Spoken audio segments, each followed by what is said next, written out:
Real life is the workout. Carrying, lifting, getting up. Julia lets us in on her secret to staying independent while enjoying her dog and horses on her farm. Let's have a listen. Hi there, Julia. Thanks for joining me today. That's a pleasure, Sheree. Yeah. Julia, how old are you? 76. That's a good age to be. Yeah, it's a good age. Now, when I came to your little farm today to film you, you said a really interesting thing. I said it's amazing what you can lift and push and pull. But you said something to me about you chose that lifestyle, so you have to stay. Yes. Tell me more about that. Well, I've always been a country girl. Yep. And You grew up on a farm? No, I didn't. My mother did and couldn't wait to get away. But all I've ever wanted to do is live on a farm. Okay. So I've had horses for 40 odd years. And yeah, it's just a lifestyle I love. I like to be busy. I like to be outside. Yeah. Yeah. And so because you've chosen that, then you just have to make sure that you stay strong enough and healthy enough to be able to maintain that. Yeah. And you've also got animals to feed, don't you? I've got 2 horses and a dog. Yeah. Yeah. And they all require feeding and caring. Oh, they do. The dog likes a walk every day for about an hour. Oh, an hour. I know. Wow. My son's dog that I take every day for a walk only gets about a half an hour, just over. Yeah. So an hour is pretty good. Yeah.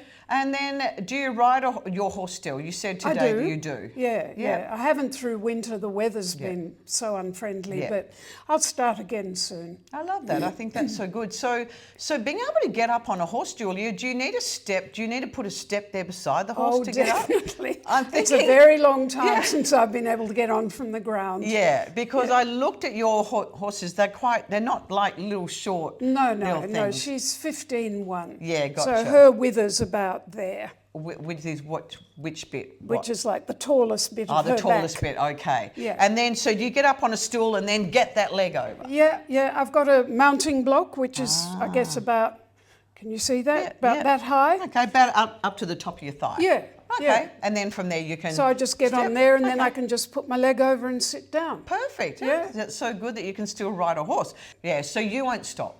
Not until I have to. Okay, so that would be, say, if you broke a leg or something. Well, one of my former instructors, she was riding certainly into her mid-80s. That's brilliant. Yeah. So good. Yeah. There you go. It can be done. It can. It's so good, Julia, because I think it's great just to hear what you can still do, because we don't have to let life stop when we get to a certain age, do we? Oh, absolutely not. What are you going to do, sit in a chair and wait for the end? Well, some people actually do, and so I think that they give up. Yeah, it is so sad. You're still living a full life and fulfilling dreams, which is fantastic. Yeah.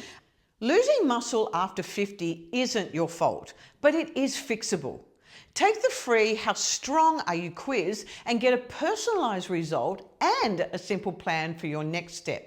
The link is in the description and pinned comment. What obstacles do you encounter? Are there any obstacles? You're on your own, aren't you? Yeah. So are there obstacles there? Are there some times that you may feel like you don't want to feed your animals, or? No, generally not. The only thing that I'm finding difficult is my hands. Okay. So I've got arthritis. Okay. And I've got a lot of battery-driven technology, like a lawnmower and a whippersnipper, and they're made for men's hands. You don't even think of that. You have to get the battery off the whippersnipper, and with my hands, with also having lost strength, but they're not big enough. Yes. Getting that battery off the whippersnipper. Well, you don't even think of that. You're right, because it's going to be You've got to go like grip. that and then grip it and pull it at the same time. That's the only thing I'm finding difficult. Yeah, you don't even think of that. But you seem to have strength to lift your hay bales and all of that. Oh yeah, I can do all of that. So you're good with that. But it's just things where you've got to grip a bit wider. Grip and do that. And hold and pull. Yeah. Okay. So how long have you been on your farm for, Julia? It'll be 8 years next April. Yeah, and you plan to be there forever? As long as I can. Don't have plans to go to a retirement home or anything? Oh, God. No? Okay. Never. I must say, I hope. can't see that you'd be that sort, but then I can see that you are not going to let yourself just go. So as long as you can stay on that land, you'll stay on that land. What are some important things that you do then in your life? I know you come here for strength training to stay on your land, to stay doing what you do. I guess you just keep doing what you're doing. Well, you just keep doing it. I think if you stop, that's when you start losing the capacity. I would so agree. yeah, I just stay busy. I mean, I love a project. I love to be outside. Do what I have to do. Take the dog for walks. I do lots of other things away from the property as well, just for mental stimulus. I like that. You were telling me a few days ago that you take every week your dog, who's been been deemed to be fine around children, to the school down the road. Tell us a little bit about that. It's pretty cool. It's wonderful. It's a story dogs. It's called Story Dogs, and it's a national program. And it's designed for kids who have issues around literacy. It's wonderful. Like, they might be struggling to read, they might have anxiety. They might just need a bit of time out with a dog. And so we go to Margate Primary School, settle the dog down on a mat, sit the kid next to the dog, pick a book, and then we just read for 20 minutes. That's so cool. What a great dog to take to school, and what a great thing that would keep you going as well. Oh, it does. I mean, the other thing with it is that I have to get down onto the floor and up again 4 times for each, time for each reader. So that's good exercise. You don't even think of that. You're right. You've got to stay mobile for the kids, and then be able to get the dog back in the car again and home again. That's perfect. So what are some of the highlights, Julia, of staying strong? Independence for me is the thing. Huge. I'm very lucky. I've got wonderful neighbours, and every now and again I call on them and say, can you help me with whatever? But you can't rely on other people to look after you. No, you can't. If you're going to choose that lifestyle, you have to make sure that you're as fit as you can be to cope with it. I love that. And to be independent, it's always been my thing. I've always hated asking for help. I have to a bit more now than I ever have before. I can see that. There's somebody else that I train in my studio here that knows Julia, and she also has a horse that she rides.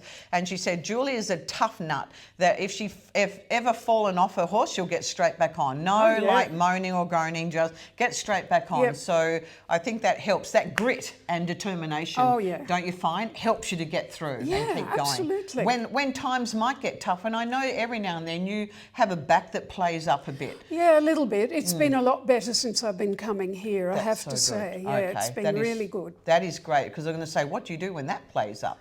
Well, you just kind of do what you can. Do what you can. And then get back on with it. That's right. Great. I mean, there's always tomorrow. If you can't get it done today, just, go easy on yourself. That is so true. I think but that's keep going. Oh, that's good. So, Julia, what are some of the hardest things you have to do on your farm? I don't find any of it particularly hard. Okay. Lifting heavy things, I suppose. I mean, a bag of chaff is 20 kilos, a bag of pellets is 15 kilos, bale of hay must be, I don't know. So I could see that Julia just put this hay bale in. Now, she's twice my age. Well, not twice my age. Go back. Not quite, not yet. So I could just see Julia put his hay bale in. I've never picked up a hay bale in my life. I don't live on a farm, so I just want to...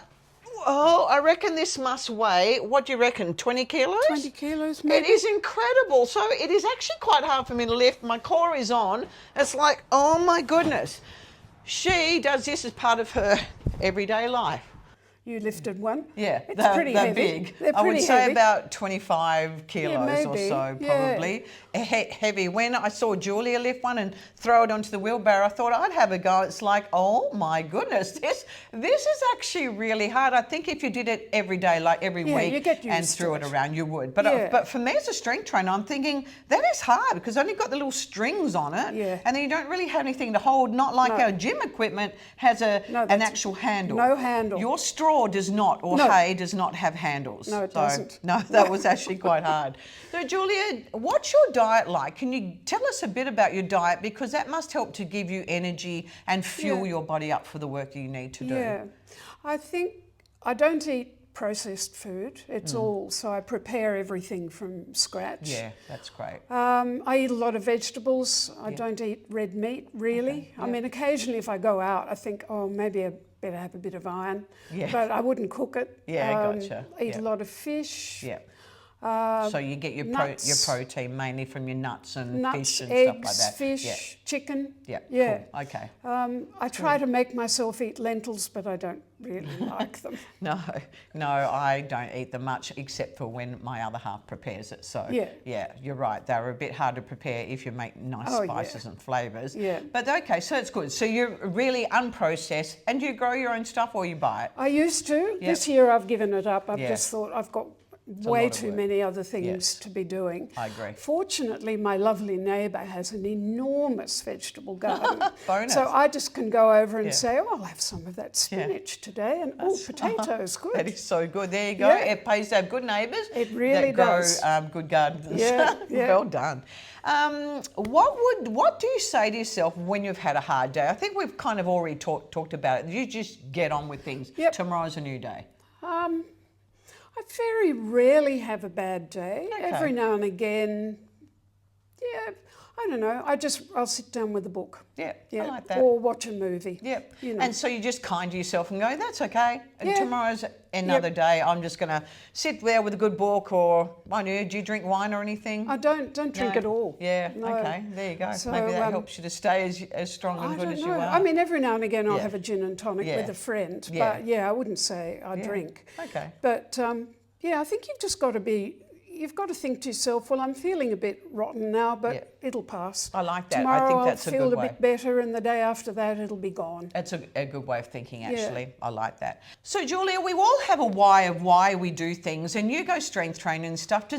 Your why must be to help you stay at home, independent, like you said before, and stay on your land. Oh, yeah. Feed your animals, better do your dog stuff. Yep. Better go and see friends. Yep. But primarily, I know you love your land, so I do. Yeah. I do, and I don't ever want to be a burden to my son. No. And that's the thing. I want my grandson to see me as a strong, independent woman. I love that. That is so what I want too.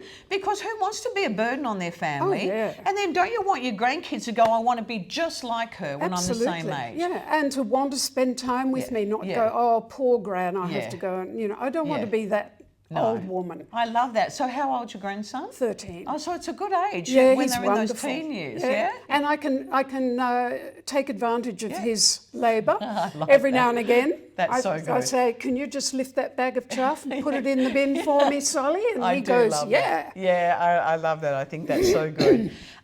So, Julia, I noticed too that in strength training, a lot of the other older ones in our group don't want to go down to the floor. They're actually quite scared of the floor, and I think they find it so hard to get back up. You get yourself down and up with ease. I do. Is it because you've just kept doing that I think all so. these years? I think so. Because there's nothing special in that, but if you just maintain it, it's not so hard, is it? I mean, I'm lucky I'm pretty flexible. Yes. I haven't stiffened up. No. And I just have always got down on the floor to read or, play with the dog or perfect. Whatever. That is so good. So I think that's the thing. I think it's something that if you don't use it, you do lose it. And so for anyone at home, if you think, I can't get down the floor, you start doing it, because the more you do it, the better it'll get. The easier it gets. And Julia, you did a handstand a few days ago, didn't you, for the first time? I did. I was very proud of myself.